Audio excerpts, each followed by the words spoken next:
Ad Chats with Frank Palmer, the marketing, media, and communications talk show.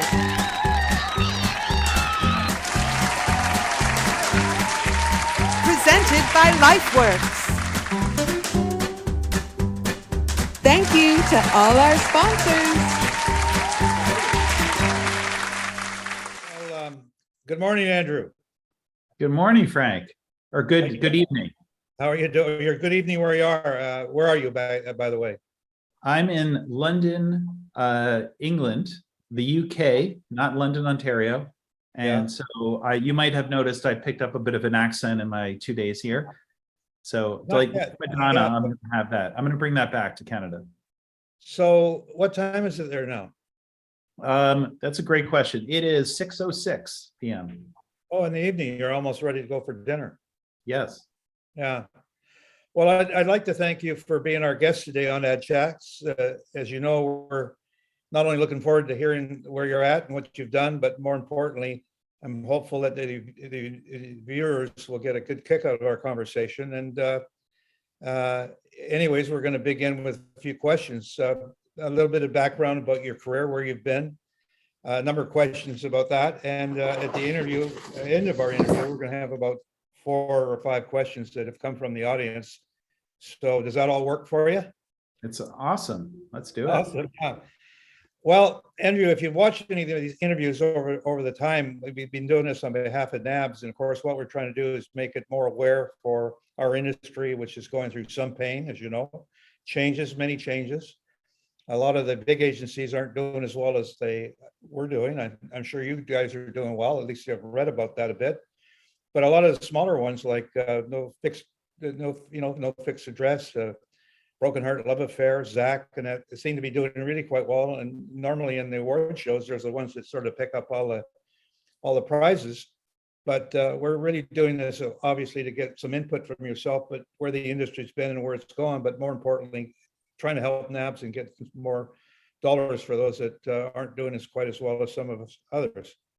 So so thank you for your time today. And do you have any special things that you're going to do while you're over there in London? Well, I'm definitely going to go to some galleries. I'm going to go to the Saatchi Gallery. I'm going to go to the Tate Modern. Okay. And I actually, so those are more touristy things. And besides, we do have an office here. So if anyone's listening, don't worry, I'm working. And then the other reasons I'm here is because I executive produced a feature-length documentary that was accepted into a film festival called Rain Dance, which is a very big deal in the documentary scene.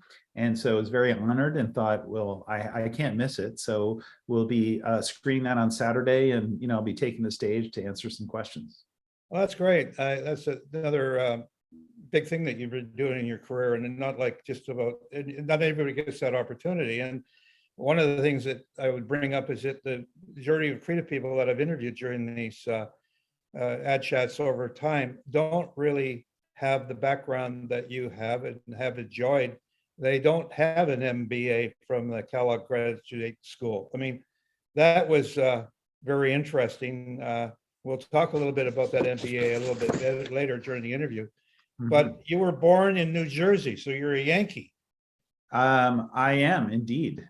West Orange, New Jersey. Yeah. Do you have dual citizenship? I'm sure. Yes, I definitely do. 2 passports. It's all. I pay double taxes. I do it all. So, are you planning to get a British passport now? Or? I would love to get a British passport. So would I. Yeah. I was trying to find someone that would vouch for me that said that I was their son, so I could get a British passport, because my father's father was from London, but I don't think you can go that far back.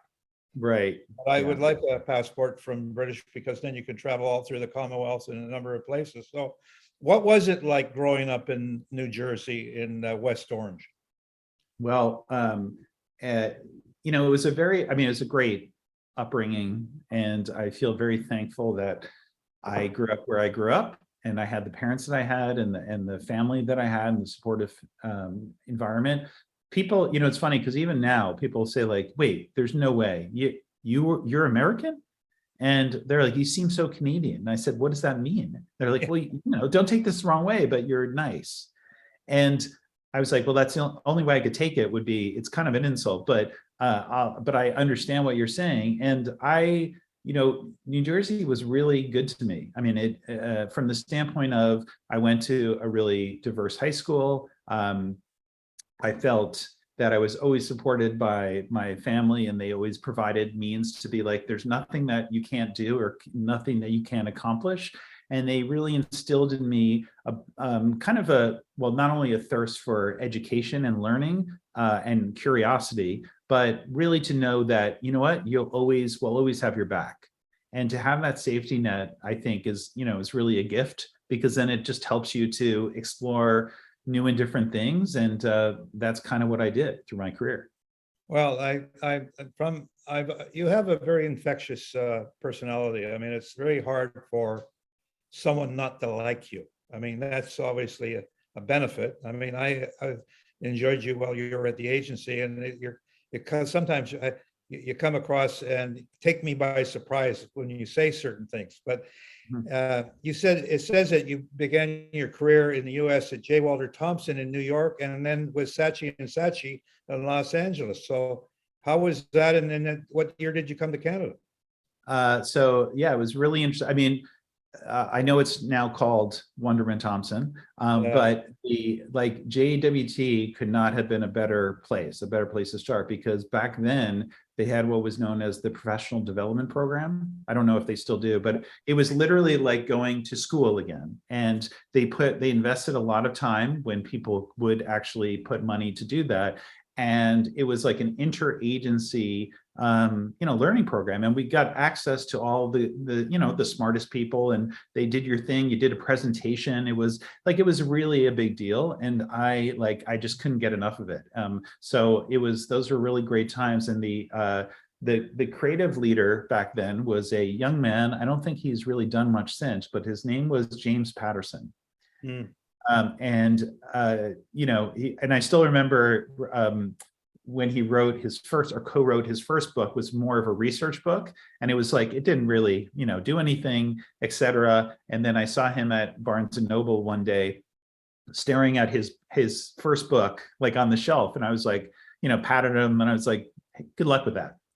And, to see him now being the most famous author in the world, it's kind of tickles me because I remember, where it all started. But I love being in New York. I love the exposure to just a lot of really smart people. And I'm definitely a believer. And for anybody who's watching or listening, when people go like, well, how do I figure out my career? Like, where do I go first? And what do I do? And I was like, you shouldn't have there's always a plan, of course, you always think, but I'm like, you can't control 99% of what happens to you.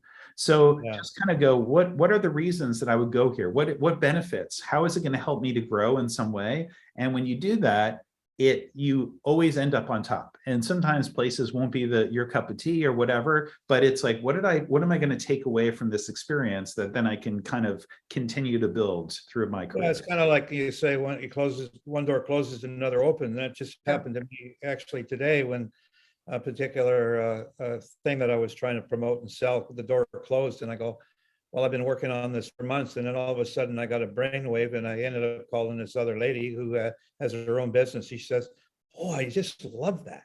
Yeah, and I'll absolutely help you out. And I wasn't expecting that kind of a conversation. But what was Saatchi Saatchi like? Well, I want to just go because there was. Well, I know you're going to talk about business school, but that happened actually in the middle of this journey. So I just want to touch on that now because it was important.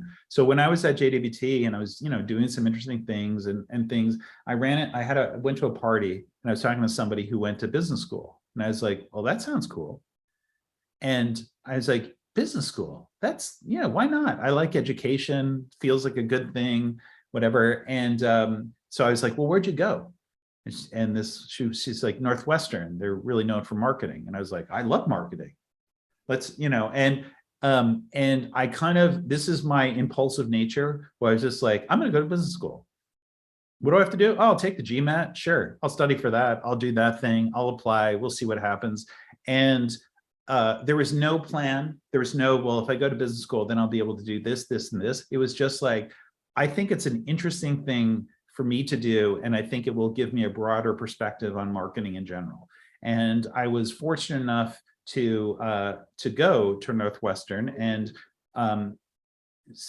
quick side story, but when I applied to Northwestern or to Kellogg, I was waitlisted. And then they said, you've been waitlisted, and we have more acceptances this year than ever before. But if you would like us to consider your application for next year, please send us an update on your position at work, et cetera. And so I went, okay, everybody who's everybody who goes to the school is smarter than me, more accomplished than me. I'm not going to win on those things. But I said, just like what we do in our business, I was like, how am I going to differentiate myself and be true to myself and be true to who I am? So I decided, I was like, well, I can go make up fancy titles and say, and then I met this person, I did this and whatever. Instead, I wrote a poem. And that was my entire submission. I wrote a poem, I submitted it, and I was all set to go to another school because I was like, well, that's just going to be, that's it, and whatever. And then like 2 weeks before I was going to that other school, I received a letter in the mail saying, you have been accepted to next year's Northwestern Kellogg class, just hang tight and we look forward to seeing you. The reason I tell that story, one, is because, sometimes in life you have to take chances and just be like, I don't know if this is gonna pay out or not. But again, you kind of go, I feel like this is the right thing to do. And I ran into the head of recruitment in my second year, and he was in a class and he was telling a story. He goes, because I think somebody asked, do you remember, you see thousands and thousands of applications? He's like, yeah, I remember the ones that stick out. And he goes, one guy wrote a poem, and I was like, and he was like, that was you. And it was just, sometimes those things don't pay out, but I was just like, I was so proud of that moment because I was like, win, lose, or draw, I put myself out there and I did what I felt really good about. So that's kind of like how I've done everything. And so when I eventually made it to Saatchi, and I made a stop at a client in between before I even got to Saatchi, I just decided like, I'm going to keep on doing what I do. And so it was really living in LA. It was really living in Santa Monica. It was really fun. It was great, but just always taking some chances and like just putting things out there and never knowing where it goes. And then, at Saatchi, I work with Industrial Light and Magic on I was hanging out at Skywalker Ranch. I'm doing these things. I'm making $1 million spots. But it was also incredibly competitive, very like us against them type of thing, because it was just like everybody wanted. It was that, what I call the true American way, the fighting it out in the pits. And I didn't love that environment, but I was like, you know what? I'm going to be the guy that I am. I'm not going to change my personality because of it. And I think that I'll survive, by still making, building bridges, and being more open with other people. And even if they shut down or they went, no, I can't show you what I'm working on, I'm like, no, they're going to know me for the person who's very much more giving and willing to share with other people. So I think it was great. You were that person when you were working with Todd and Denise. I mean, I got a little interview coming up with them a little bit later, but they actually echoed what you said just now. Do you happen to remember your poem? I don't remember it. I have to find it because it was, but I think the basic theme of it was an original is better than a sequel. And so the notion of here's the issue with business schools, mostly it's one type. And it's like, hey, I was a consultant, I was an economist, I was a, this and that and whatever. And I was like, that's not going to lead to interesting, broad thinking, much like an agency. The more diverse minds that you bring in from all walks of life, the better your product is going to be. So that was the thematic, and I stick to it today. Today. When you came to Canada, it says that you became a partner with and chief creative director at G. Jeffrey and Partners. Was that your first job in Canada? No, my first job was working with you. Oh, you left us to go there then? Yes. No? Yeah. And then you also became chief creative director at Aldo Kadaris. And I know, as you know, I know both those individuals over the years. But I want to ask you a question because I couldn't believe that this happened, that G. Jeffrey changed their name and became Blamo. Yeah. And I said, oh, that's a joke. That has to be a joke. But it wasn't a joke. How did that come about? Because that was one of those, maybe those names that came about before our time, like no fixed address. I mean, what does that mean? Correct. So here was the premise. When I did meet, and you know Heidi Ehlers. Yeah, we got a little conversation. We got a conversation with her coming up too. We can ask her about this. So no, she was just like, hey, would you be interested in joining GJP and like doing these things? And I said, well, I would if I was a partner, if I got to change the name, if I was a, and she's like, don't say, like, it might be possible. So my rationale for changing the name was just more like, I'm not afraid of reinvention. And I kind of went, well, and it wasn't a reflection of the agency or whatever, but like Peter Jeffrey he retired. So he was no longer a part of it. And I just said, to me, it's like, we might as well start fresh and kind of start again. And I'm always very excited by starting over. And Alan was in agreement. Jeffrey, I don't think was in agreement, or Peter, but he didn't have really a say, even though he thought he had a say. And the rest of the partners went, okay. And so we came up with lists of names. And I was like, I have one name on my list. And that name is Blamo. And everybody's like, Blamo. And I gave my rationale for why. And I just wanted to, this is before No Fixed Address and BHLA and all Courage and all these, really great agencies with really interesting names. It was caught everybody by surprise. But I said, but that's what I want us to do. I want us to catch everybody by surprise. And I want to be an active agency. I want the reaction to be like, there's the work, Blamo.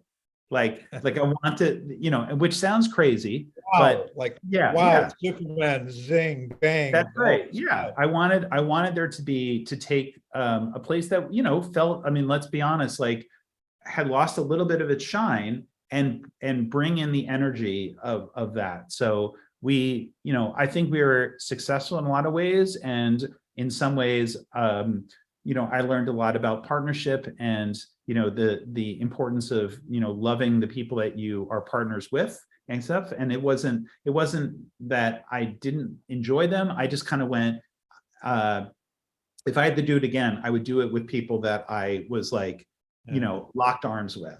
Yeah. Well, about 20 years ago in 2001, that's when you actually joined our then DDB. And you became the agency's executive creative director in a very short time.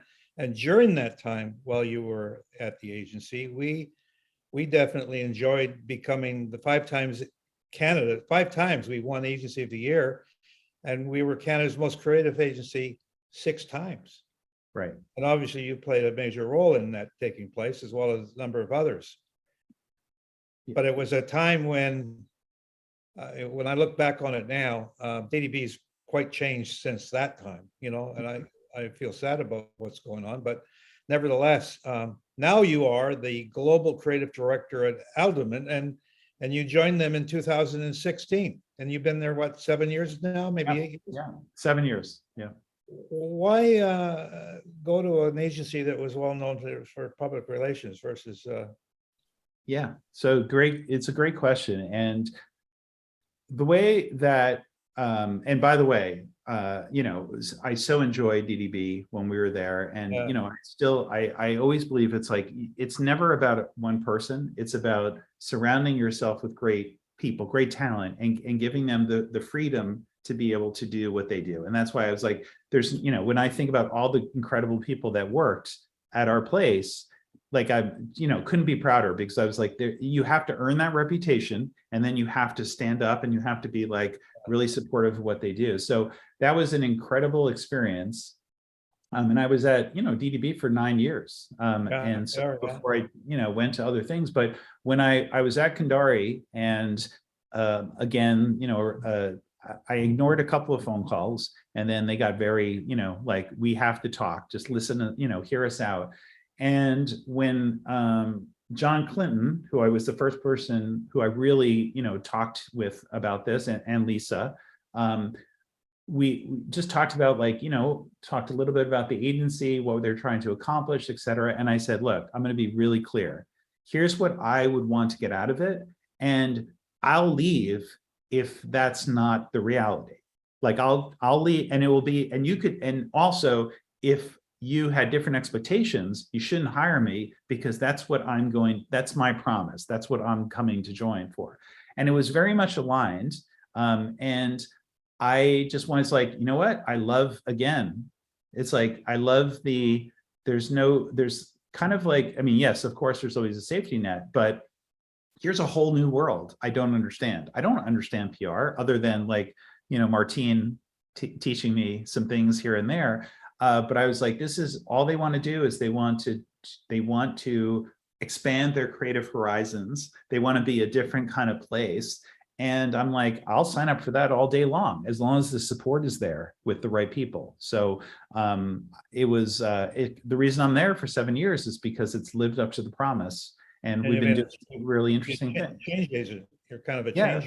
Yeah. And it's not, but it's not to be a disruptor for the sake of being a disruptor. It's like going, we have a certain belief of the kind of work and it's the kind of work that I really love to do, which hopefully makes an impact in the world, and not a pretend impact, but a real impact. And so when I think about the things that I'm most proud of, it's those things where I can literally see the impact. Well, you were on the age of, on the CBC's age of persuasion at one point in time. And what did you talk about then? I can't remember, honestly. Can't remember. And you were also Global's TV National News, and profiled by both the Globe and Mail and Toronto Star. So obviously you made some awareness, and obviously it was interesting to them to cover it. Yeah, well, you know what, I think in general, it's like, you have to, of course, there's some, I mean, you do, lots of media and things, and there's a lot of things to talk about. I just want to be like, like, let's really talk. Like, let's really get into it. And if there's a perspective on something that I think I can add value to, and like whether it's political or something else, like, I love doing it, but it's also great just to do new experiences. I like that line you just said. I'm going to steal it. Let's really talk. And I thought that was pretty good. But you also sit on the board of Advertising and Design Club of Canada, and a featured speaker at numerous marketing conferences. And I guess obviously you're good at it, because you must like it, eh? You must like the. Yeah, I love it. Yeah. Have you missed any? Have I missed anything that you'd like to do? I mean, is there anything that you? Well, I'll tell you about something that I'm doing now, but I do want to point to, because I will tell you that in junior high school, which was for me 7th grade, or no, sorry, it was 9th grade, I was voted most quiet. And, people find that very difficult to believe, very hard to believe, but it's like, people morph all the time, and you change based on your circumstances. And what I love about public speaking, and I love about those things, is the chance I love about teaching, it's the chance to exchange ideas. And that to me is very energizing. Shouldn't be like always one way, and also new challenges. I remember when Brent Choi and I did a co-presentation. We weren't both working at the same place. And I said, hey, Brent, let's do this together. And of course, everybody's like, well, we want our agency to be promoted. Like, why would we bring those guys along and do the thing? And I was like, because it's fun. Like, and it's going to be good. And like, why not try a mutual presentation? And it was great. Like, the research of it was great. The whole process of putting it together was great.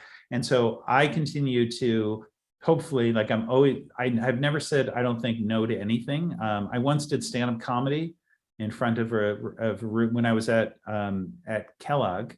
The person who was supposed to open up like the orientation week, who was like canceled because they got some incredible like tour gig. And so I was talking to the person who organized it, and she's like, I don't know what I'm gonna do. And I was like, well, I'll do it. And then we hung up, and I was like, what the heck did I just do? All right. But I was like, yeah, why not? Like, let me try it. Like, what's the worst that can happen? I'll bomb. And well, so I can see you doing that.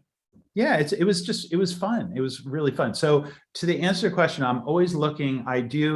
obviously I've been around for a while.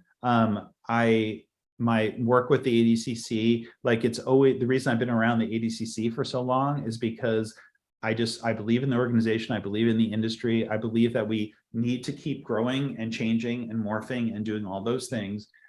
So that's hopefully what I keep following in my life. And that's why I got very involved with an autism charity called Jake's House, which actually I was first introduced at DDB, where the first time I met David, who's the co-founder, came into DDB because he's like, oh, I love to talk to you about some things. And I'm now on the board of that charity. And, I just did the documentary, which I was talking about, and I formed a band of autistic individuals, people on the spectrum. And I'm the band manager. What do I know about being a band manager? Absolutely nothing. I guess you're finding out. Yeah. And it's great. It's just, you feel alive when you're doing different things. So from 1985 to 1989, you got your BA in social psychology. And you went to this Tufts. Is that how you pronounce it? Tufts, yes. Yeah. It's recognized for being the premier university in the United States for its rigorous and innovative research. So what was that like? Is that adding to your profile all along? Yeah, no, I just, when I remember back in high school when I was like, I don't know what school to go to. And I think it was a similar thing where I saw this university in Massachusetts, and it was mid-size. And I was like, okay, that's good. I don't want to go to any place that's too big, etc. And it was, the only problem was it was very highly ranked. And I was like, well, they're not going to accept me. And I went all in, early decision. I put together, some crazy essay. Did you do another poem? No poem this time. And I got in, and it was like, it was a great liberal arts college, very expensive. So if anybody's listening to this and they're like, oh, I'm going to send a child there, like, make sure you look at the dollar signs, because it was incredibly expensive.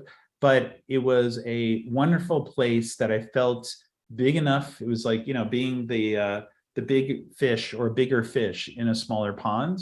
And again, exposed to a lot of different things, a lot of different people. And social psychology was not something I planned on studying. But again, like the study of learning about people and how we interact as social humans and animals, it's fascinating to me. So that's why I studied it. Did you ever think about becoming like a shrink or a Dr. Phil? Yeah, actually, funny enough, my mom was convinced I was going to become a shrink. And you're a great listener, and you have a lot of patience, which I probably have lost throughout time. But when I was time to graduate, and I was like, oh wait, to be a shrink I have to go to medical school. I'll go to advertising. So it was just, all I care about is like, is the way people think, the way that they're behave, the way that they're motivated, and that's what I find fascinating. Well, I know that David Leonard. Yeah. I met with about a week and a half ago when he was in Vancouver. He said that you were a very rare breed of creative director. He said if you closed your eyes, you wouldn't know if you were the agency person or the client. Yep.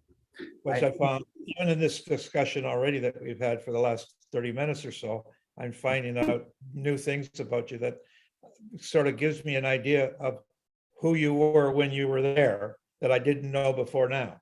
Yeah. Well, what?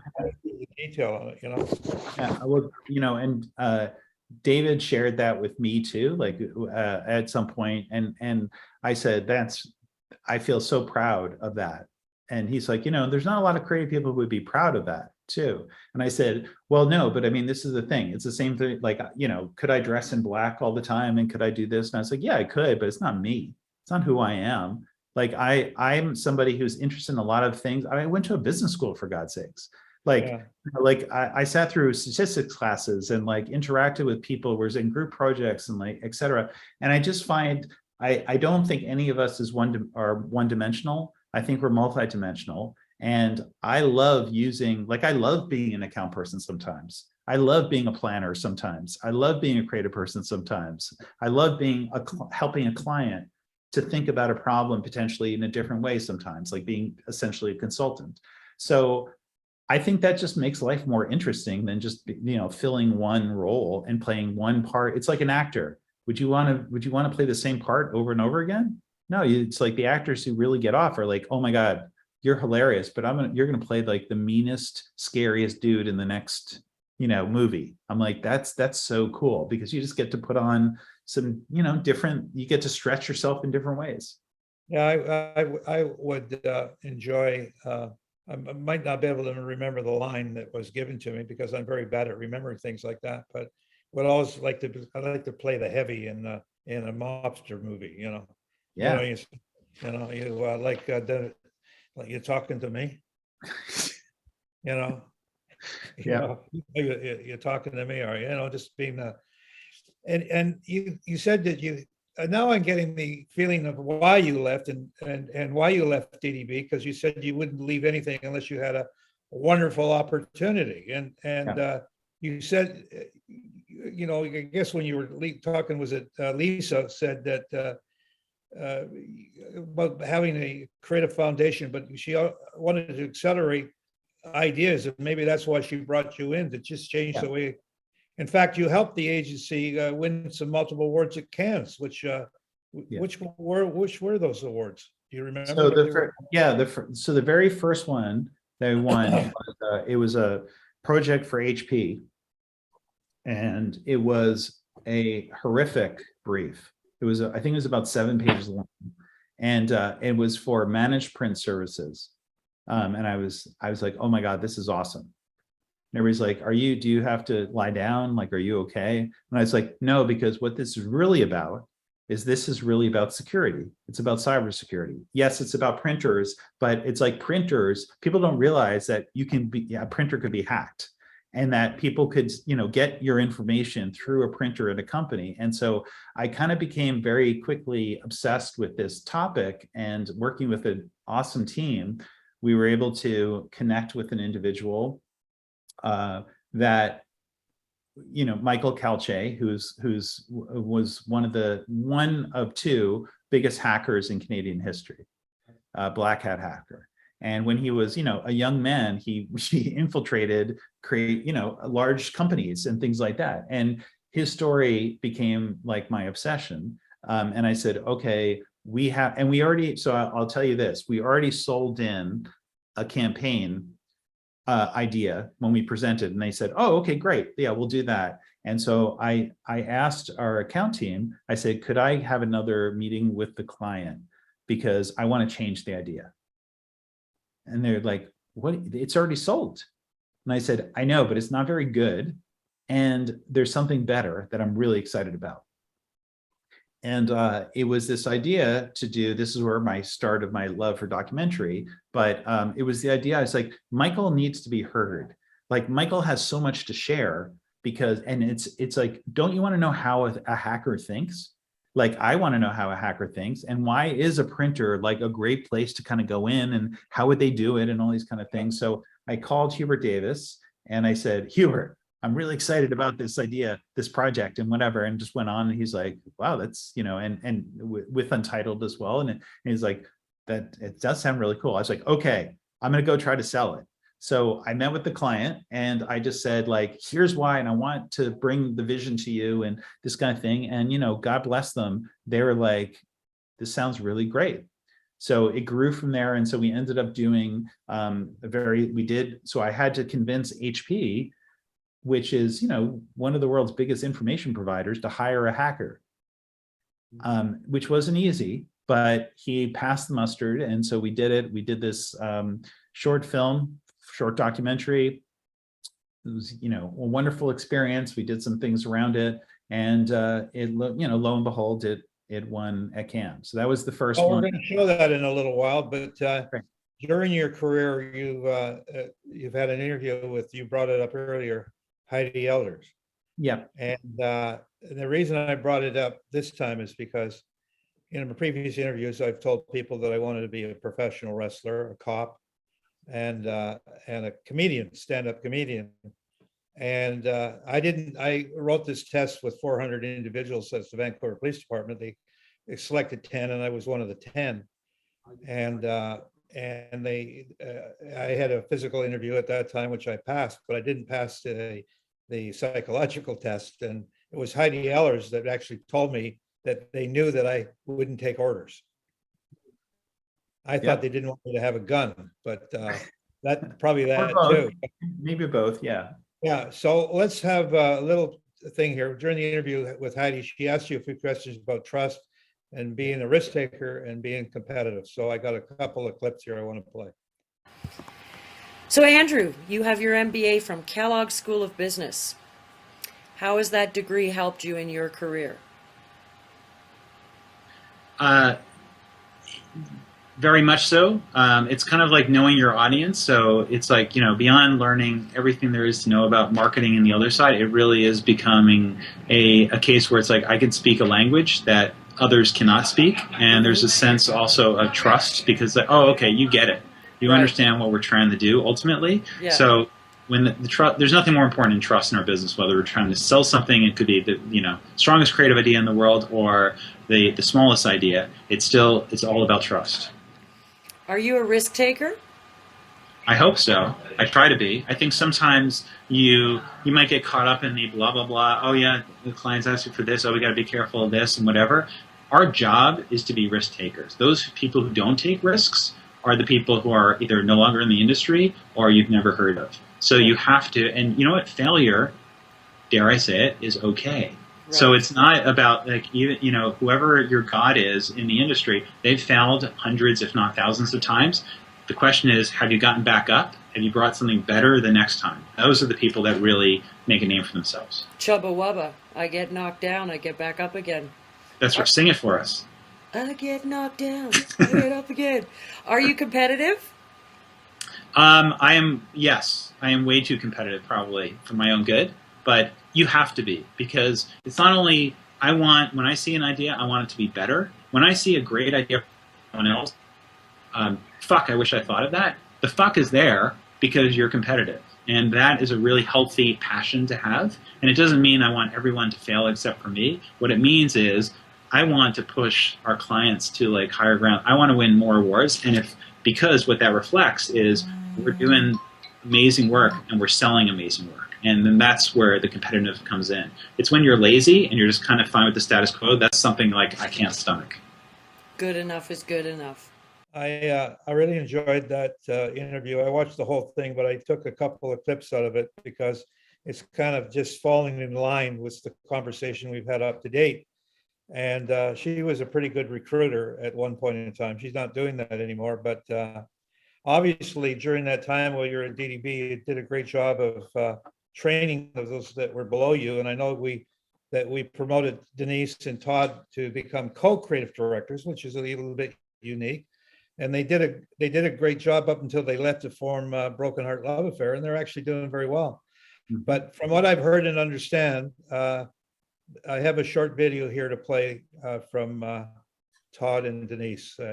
I reached out to them to talk about what you did for them, and so let's play those two videos here.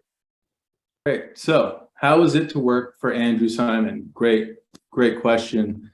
I think it was terrible. It was one of our worst experiences, right? Because he was always in early, like before everybody. Yeah, because he would wake up early, yeah.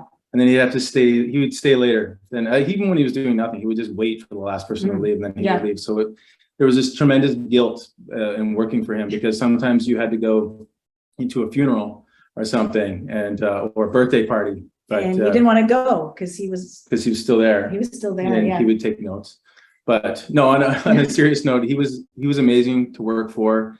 He created one of the greatest creative departments that I've been a part of, one of my favorite creative departments.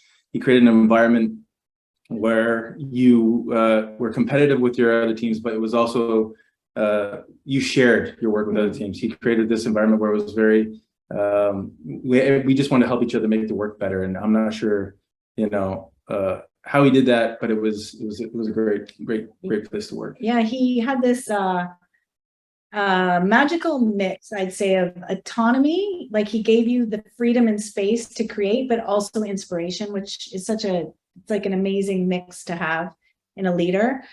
On a personal note, I feel like I owe a lot to Andrew, and I think he was one of the very first flexible leaders who created an environment that was really great for women, or for me as at that time, because when I was at DDB, and that's when I had twins when I was at DDB, and I remember talking to Andrew and being really concerned, like, I think my career is pretty much over, and I was kind of accepting that maybe my career was over, and I wanted to work 4 days a week, and I wanted to be home for my kids, but I still really loved the culture and the work that DDB was doing, but I thought I might not be able to do it.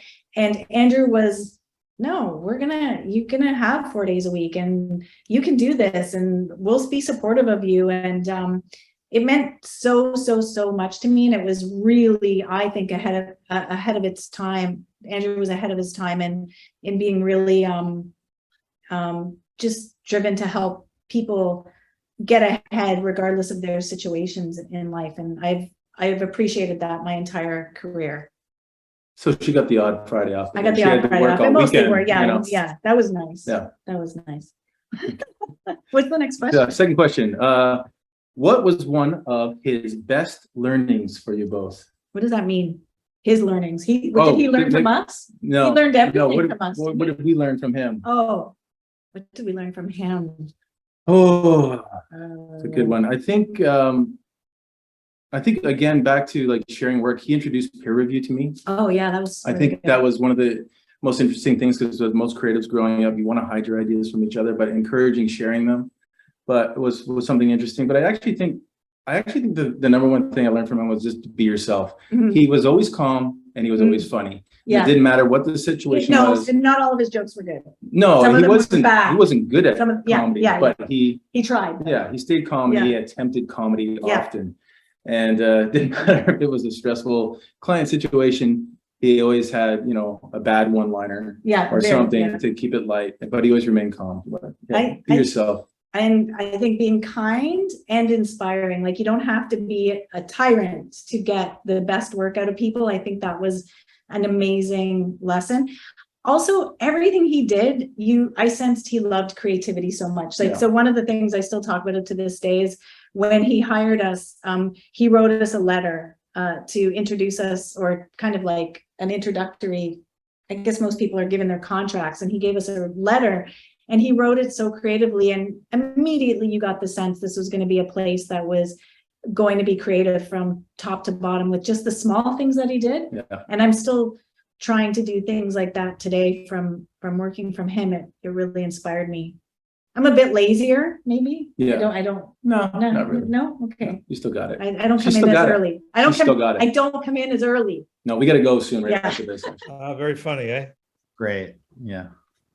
Obviously, they still have a lot of love for you, and obviously, what you helped create was the fact that they're doing so well in their own new agency now, really knocking it out of the park. Well, I'll tell you, Frank, I just want to interrupt for a sec, because when I still remember hiring Denise and Todd, and it was very interesting because, as you know, I was co-creative director with Will Hammond, and we were interviewing a number of people who are, exceptionally gifted and tops of the agents of the industry, et cetera. And I was very curious to see, after we went through all the interviews, I was like, okay, we're both going to write down who we want. And so we both wrote on a piece of paper, and we both had the same answer, which was Todd and Denise. Oh. And there was as you know, something very magical about them. Not only are they, they're delightful to be around, they're both exceptionally talented, but they just had the right perspective on things. And so for the same reason that when I left CDB, I said to Dave Leonard, I said, look, I know that, this is probably not the best news, et cetera. I said, but the great news is you have my replacement already here, and that is Todd and Denise.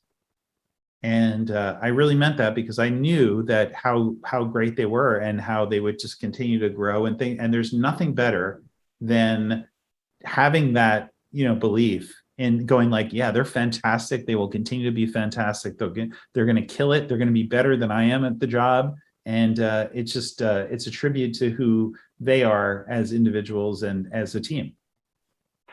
What caused you to write an article titled "It's Time to Come Clean"? Oh yeah, I remember that. It was bright, shiny objects. It's, Yes. Yeah. You know what? It's I'll tell you, in our industry, I love awards just like the next person. I mean, everybody loves awards and shiny objects, etc. But I think I got disillusioned because I questioned what my motivation was. And our motivation for awards, of course, is recognition, and that can lead to greater salary. It can lead to promotion, being hired by other places. But I started to kind of be concerned about the work. And it was like, I was just doing things to win awards. And this is before even results became much more important, et cetera. But I was like, there's a way to game the system. And I just questioned my own integrity and said, you know what, it's time to kind of get off the drug. And it doesn't mean like stop entering awards. It just means don't create work to win an award. Create great work that should be recognized. If it's great, it will be recognized. It will have its time to be recognized as, for awards. But I've created, some of my favorite campaigns I've ever worked on didn't win, didn't get a lion and whatever. It doesn't stop me from going, oh yeah, that was fantastic. It's just, everything is, just like Kant, like there's a language there that you have to speak. There's a language that you have to express, and that certain pieces of work or certain kinds of campaigns will get rewarded. And it's dangerous to create anything for an end result. You should create something that you just believe in your heart to be fantastic. Well, you still love winning awards, though, do you? Oh yeah, of course. I'm not an idiot. No, but you also used a campaign for the one show, and a coworker wanted to have her name put to it, and you said no. Yeah. Do you remember that? Yeah, I sure did. And the thing, it wasn't because I was being competitive, it was because the person didn't actually work on it. Yeah. So, I go out of my way now to make sure that everybody who has any kind of contribution, a real contribution to something, gets credited.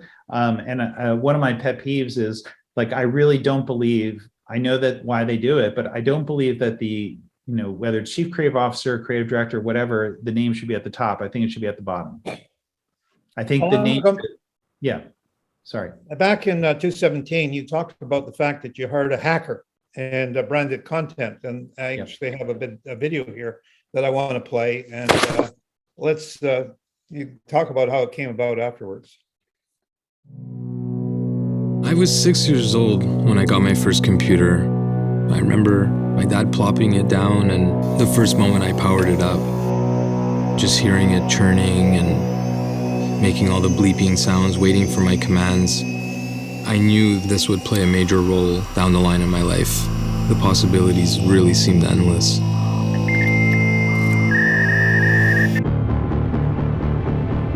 Several major websites are reeling this week after finding themselves targeted by a wave of cyber attacks.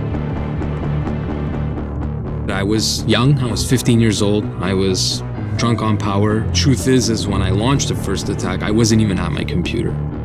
I had set up a timer. I had it run while I was in school. Everybody that I just wanted to shut down, at the flick of a button, was gone. We're now in communication with state and federal officials. The stocks dropped, people sold.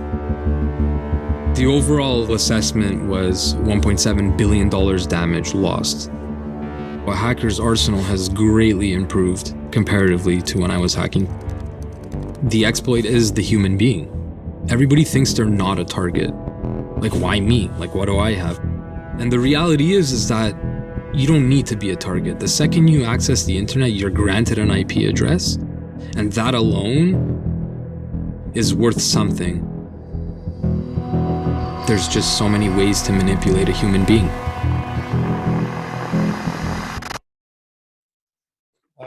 Very interesting. I want to play one more spot, then we'll talk about it. But it's pretty scary when I see that, particularly after this next spot.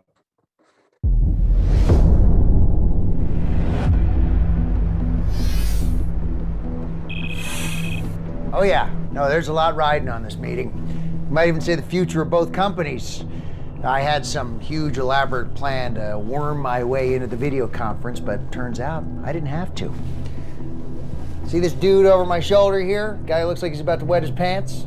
Well, he was so nervous, he forgot to pick up the key part of the presentation right off the printer.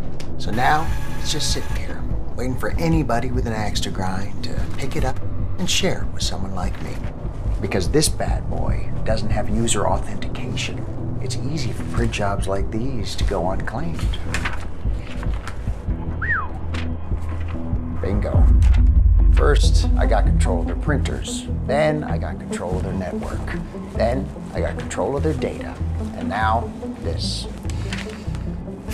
All the juicy details of a major acquisition. You can see where they wanted to keep it quiet. Along with everything else I've stolen from this place. These guys are in for a really bad day. Truth is, I don't really have anything against them. And they seem like perfectly nice people. But that's beside the point. Why am I exposing one of the financial world's most important secrets? Because I can.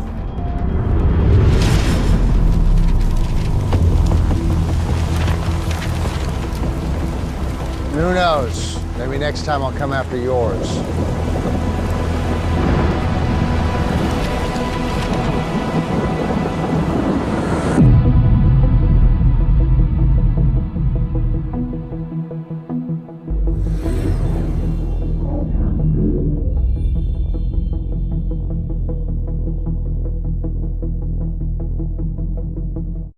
Pretty scary.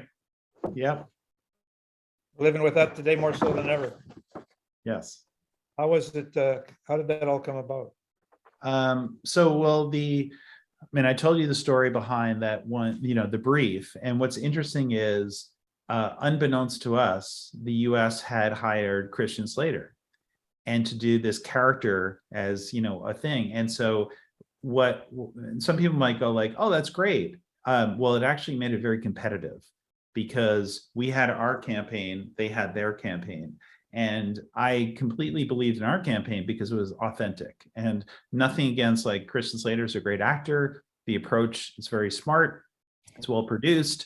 But I was like, to really get to the decision makers that we need to get to, we needed them to believe of the threat, not as an ad, but actually as like, here's what a hacker will do. Like it's documented. This guy will tell you his secrets.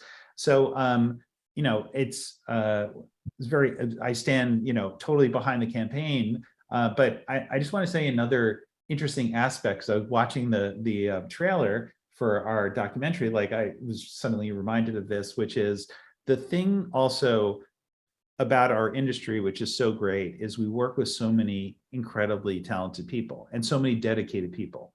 So the person who is the editor on what you just watched as the trailer, as also the short documentary, was Dave DiCarlo of Rooster. And to show his dedication, there's a scene in that trailer where apparently Michael is like, typing away on a keyboard. We didn't have that scene. Dave found that keyboard. He went to a store, found it somewhere, and he shot it. He actually shot that scene, and it's one of my favorite scenes of those are his fingers like tapping away, and I'm like, that's what's great about what we do. Also, not only the freedom for him to bring his talent to do his thing, but he was so dedicated to the project that he made it better by adding his little bit. And the same thing for Hubert, directing. It's like, it wouldn't be anywhere near as good as it was if Hubert didn't bring his genius to it and was able to connect those kind of things. And same thing for the agency people. So I'm always amazed. The best thing about our business is when we can bring out the best in people and demand better things. And that goes back to the competitiveness too. But it's also just like going, you don't know, give people the opportunity to bring their genius to your project. Don't just kind of dictate every element, because I will guarantee it will always be better if you're open to what they can bring. I'm going to switch gears a little bit here just for a minute, but I have a short video that will discuss the polarization of trust and loyalty, which you have brought up before. So let's play that little clip. So I could talk for like hours about my perspective on this, but I'm actually going to use data. Now, I'm a creative guy, so this is really weird for me, okay? So just bear with me, because I'm actually going to talk about a study. Edelman, where I work, does this study called the Trust Barometer. We have done it for 18 years. 33,000 people online this year, 28 countries. And we learned some things about trust, and I want to share it with you because I like you. Not all of you, but you know who I like and who I don't like. We're going to talk about a polarization of trust. Now, here's one thing we're not going to talk about tonight. We're not going to talk about fake news, so stop looking at the screen because we're not talking about this. But if we were, you would notice that people, surprise, surprise, are worried about fake news. That throughout the world, things have happened where they realize that fake news is actually a really, really bad thing, okay? So 65% of people in Canada worry about false information or fake news being used as a weapon. As a weapon. The world we live in, ladies and gentlemen, is a world of distrust. I am a glass half full kind of guy, but this is a reality.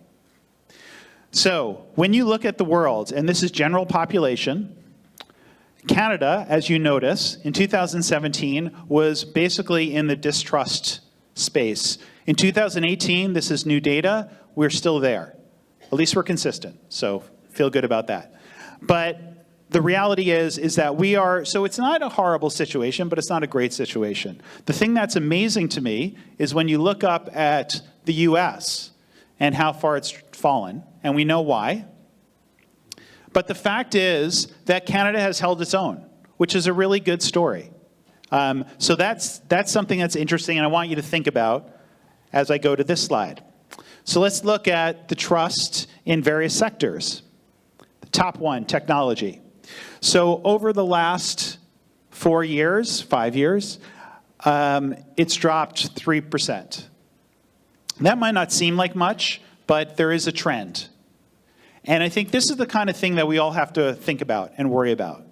And I'm sure we'll talk later about the power of brands and what brands mean and the responsibility, but I'm gonna go a little bit deeper into this right now.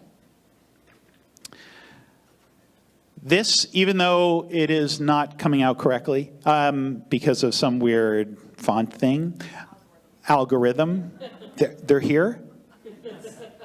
They follow everywhere. Canadian companies are the most trusted globally. Every country, Canadian companies came out number one. What does that tell you? Yes, the rest of the world definitely needs to improve, big time. But it also means that we have something special here. And I will tell you, I am American by birth, and sometimes I distrust myself. So here's another thing that when we look at business must show commitment to long term, so 51% companies that only think about themselves and their profits, that's what people believe. 68% CEOs are driven more by greed than a desire to make a positive difference in the world. This is scary shit. This is what people think in the world. This is what the general population thinks. It's not what I think. It's not what a couple of people in a focus group thinks. This is the world. So because we have, on one side, Canadian businesses, awesome, we're the most trusted, that's what people think. And then the other side, we got the scary stuff of like people don't really trust in general. We have an imperative to lead. And that you could say, does that mean setting a good example like my parents always told me to do? Yes, but it's also good business because it will come back to bite you in the ass, as we will talk about more later. Here's another really interesting thing, and I'm almost done. When we look at government, and we look up there, so what is most broken? Government, 46%. The percent who say that CEOs should take the lead on change rather than waiting for government to impose it, 68%. Businesses need to lead. In a vacuum, when you have governments distrusting, this is glass half full. Businesses have an opportunity, not even a responsibility, an opportunity to lead the charge and go, this is the way we want to do business. Because we're here at Marketing TO, ladies and gentlemen. I thought there was another slide, I'll be honest. So that's all. I'm going to say that's it for now, but I cannot wait for the panel discussion and ask lots of questions. Thank you. So much. Very interesting facts. In fact, I think even more so today since by the way, you're a good speaker. That since then, it's even become more important to trust, particularly in the area of whether or not they're giving back, whether the company really is truly in purpose. And so many companies, I look at it right now, you go, that's bullshit. Yep. You're still wanting to sell a sugar product and you're trying to say that you're giving back. And I go, no, you're not. You're just trying to find a way to sugarcoat the situation. So it's interesting that you said that Canadian businesses are trusted more. Is there a reason for that? Or is it just that we're nicer people as you started off? Yeah, I mean, I think, well, and you know, things will change. Like, don't get me wrong, sound like that's a constant. But I think I just want to say 3 words: action builds trust. So to your point, we can say blah, blah, blah, blah, blah. Why would you believe me? It's what your actions are that, just like us as people, like when you do something, you show people that you say, oh, I love you, honey. But if you don't show that love, if you don't express that through your actions, it's not believable. So that's kind of the thing I think that we have to hold ourselves up. I mean, I think that, I don't know what the latest data shows, but I think that Canadians, partly maybe because we're well liked, et cetera, but we also know that certain companies have hit some rocky roads where they're not being trusted because of whether it's certain outages or certain some other things, some actions they might have taken with some of their personnel, et cetera. So it's a constant reminder that we're always on people are always watching. And so, I always say, like, companies need to step up and act like they are people. And like, how do you think people are going to respond if you take certain actions or don't take certain actions? So in what I do now, we're obviously doing a lot of purpose-driven kind of work. It's not because it wins awards, it's because it's what people expect. And it's like those actions step in for others who maybe are not doing it, whether it's government or other people. And that's what creates trust, because people look at it and go, I want to buy from a brand that does the right thing, because those are my values. So I want to make sure that that is reflected in the companies that I do business with. Well, speaking about brands and your brand, I want to talk about the ASD band that you got involved with. Obviously, you thought it has a purpose and you cared. So let's play a little trailer here. Give Ron any date in history and he'll tell you what day of the week it is. June 10th, 1994. It's on Friday, June 10th, 1994. January 1st, 2040. Sunday, the 1st of January. Yeah, it's a Sunday. April the 3rd, 2063. Tuesday. Yeah. ASD Band is a group of musicians who are all on the autism spectrum. We're all autistic and we're all in a band, ASD Band. And that's the general gist.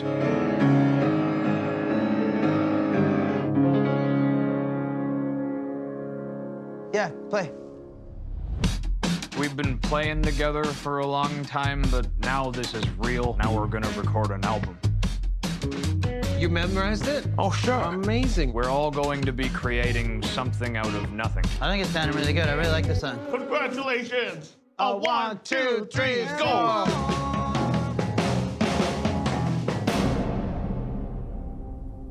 Having autism is sort of like you're an actor in a play and it's opening night and everyone else has the script and you don't. How did that come about? So the story is that 3 years ago, David Bodanis, who's a co-founder of Jake's House, he called me up and he said, my wife had this great idea. She said, we should have a song for the charity because that would be great for a fundraiser. So he went online and he found the song Give a Little Bit. very much on theme. That was by Supertramp, great 70s band. Roger Hodgson, who's the one who wrote that. And I said, so that's great. So what do you need me for? And he said, well, I somehow convinced Roger Hodgson to come to Toronto to do a private concert. I was like, wow, that's great. And he goes, yeah. And then with a 43-piece orchestra. So I said, okay, good. What do you need me for again? And he said, I want you to film it because I know that's the kind of thing that you do. And I said to him, I can't do that for you. And he said, okay, why is that? And I said, because that's what I call a missed opportunity. Nobody is going to be, what are you going to do with it? Have you thought through like how you're going to market it, how you're going to use that song to actually get the fundraising? Is it about the night of, et cetera? And that's where you want to raise the money. And he said, yes. And so I asked a lot of questions, just like we do in our business. And I said, give me 24 hours and I'll come back to you. And what I came back to him, I think in 12, and I said, okay, I've done some research. And one thing that's really interesting about many people who are on the spectrum is they're gifted in different areas. One of those being music. So my thought is, let's bring a bunch of individuals together who are on the spectrum and have them perform with Roger on stage, give a little bit. So he said, well, that sounds really great, but how in the world would we do that? And I was like, we'll figure out a way. So that started this journey because we identified a few people, brought them together, taught them the song, and we had this magical night. They performed on stage, they performed beautifully. We released a music video afterwards, it was great. And then David said to me, so that's incredible, what's next? And I said, well, we're gonna form a band. So the band is called ASD Band. We named it ASD for Autism Spectrum Disorder. I found Jackson, who you saw in that trailer, who is a guitar player. I found him online and invited him to be part of the band. And since then, it's been this crazy journey over the last 3 years where we started doing covers, cover tunes. That was a really fabulous experience. And then when they said, what are we going to do next? I said, well, we should put out our own original EP. They're a very talented group. So I introduced that notion. They were game. I said, at the same time, we're going to shoot the documentary to tell more of their story because they're so wonderful as wonderful individuals. And it is literally one thing where it's like success builds on success. They're fantastic. If I don't know when this is going to air, but if anybody's around on November 12th and is in Toronto, there is a charity event at Massey Hall called Dream Serenade, which is a wonderful event.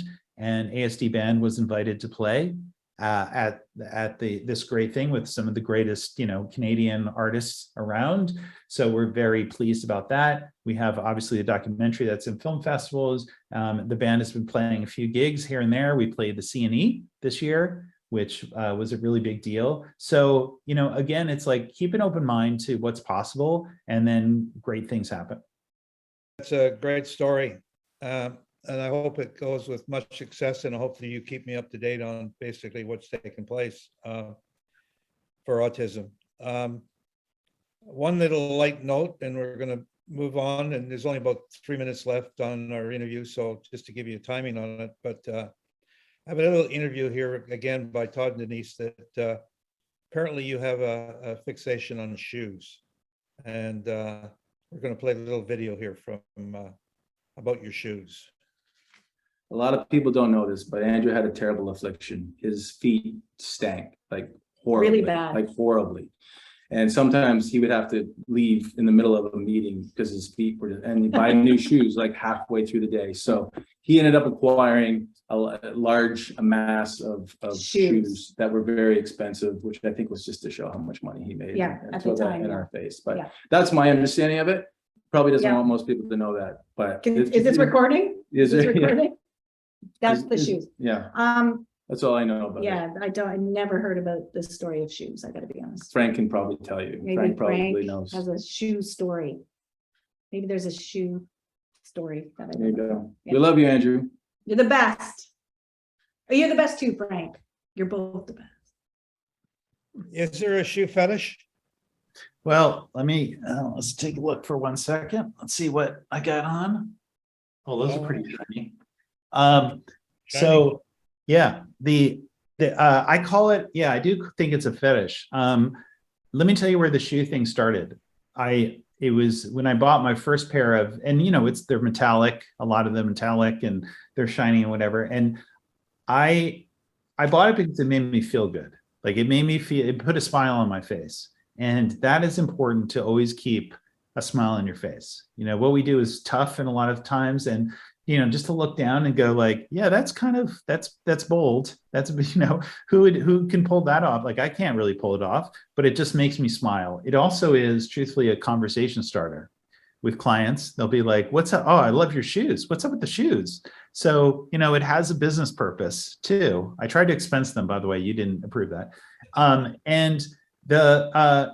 Those are really the things, like that's why I do it, is big. And it's not even like, oh, you can have a signature, like whatever. I'm just like, it just is a thing that I enjoy. And sometimes we just got to do things that we just, that will make us happy. I have a shoe fetish. I really do. And I think I got about 100 pairs of shoes. Wow. And that's a shoe. Sneakers, etc. I'm not going to take you much longer and ask you one question by the audience, and then we'll sign off. How do you encourage clients to believe in an idea and to take risks? Ooh, the $1 million question. You really kind of waited for that one. So again, I'm going to say, first thing, it starts with trust. One thing that I think is really amazing to me is when the only time a creative person sees a client is when they're trying to sell work. I think that's a big mistake. I think you need to build a relationship, just like anything else. You need to be like, oh, okay, what you say, I'm going to feel better about it because you're saying it. So that's a huge step ahead. I also say, be prepared, really think through the argument. So it's not because I went to business school, it's because I just go why, if I was in their shoes, why would I buy it? What's the reason? Where did it come from? What was the inspiration for it? What's the rationale for it? Why is this something that's going to take off? And not just because I say I need something, viral or whatever it might be. And so that, to me, we don't put enough time into selling.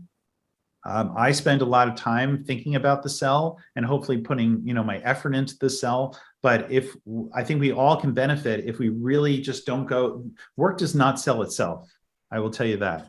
The best presentations I've been a part of actually are the presentations where before you get to the creative, it's sold. And I'm not saying to put down the creative. It's just that your argument is so strong and so smart, and they like you, and you're doing your thing, that you just go, this is an inevitability.